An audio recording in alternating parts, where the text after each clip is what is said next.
Hi, David here at Reform Physical Therapy and Pilates in downtown Cleveland.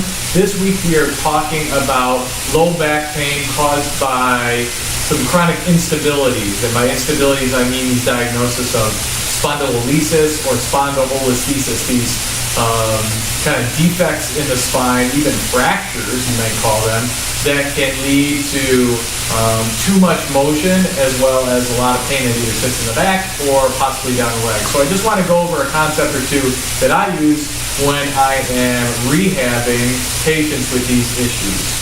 You want to try and get them to be as strong as they can around those small muscles around the spine, whether it's your deep abdominals, your multifidus muscle, the muscles that are just around the spine. So the concept that I use is making sure that when we're doing those exercises, we're using maybe a slightly rounded spine, or what I call imprinted. We call that in the Pilates kind of lingo. So if I'm using that position, it means that I'm going to make sure that my back is flatter into the ground rather than being arched away, which is a position that may hurt them with this kind of problem. So I will make sure that they're flatter into the ground, and you can use their hand as their own way to make sure it stays there as they're doing some exercise work. Or you can even use a little biofeedback pad or a little balloon type thing like a blood pressure cuff that gives them a reading that tells them that they're keeping a flat position. So some exercise I might do, I may make sure they're nice and flat and they're staying flat as they start with just some heel drops. Or you might even have them go into a little bit more aggressive, kind of like floating style heel drop, keeping their low back nice and quiet.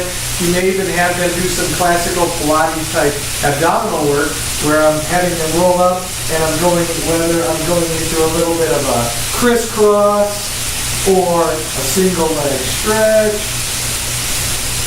Okay, but I'm making sure that I'm keeping this low back nice and flat. Okay, that's important. Another concept can be watching how you do plank work with them. We all love planks. We love to feel that stability through them. However, if I'm doing a forward plank or a front plank and it's in too much of a challenging position, that could create pain and promote a little bit of a arching in my back. So if I'm down in my plank work this way and your patient or my patient is a little bit too weak to tolerate this for too long, they might start to fall down into this position.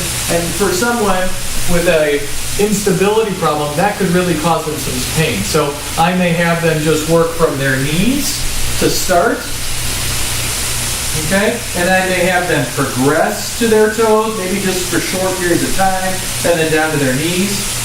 But I'm really paying attention to what their spine looks like and how they feel, because being in that plank position is using gravity to really pull down on the lumbar spine into an arch. And if they don't have enough control from a muscular standpoint, that can really hurt them. So those are just a few concepts that I use when I'm rehabbing someone with a lumbar instability problem like spondylolisthesis. So if you have a low back problem, or even one maybe caused by instability, come into Reform and we will help you feel better. Thank you.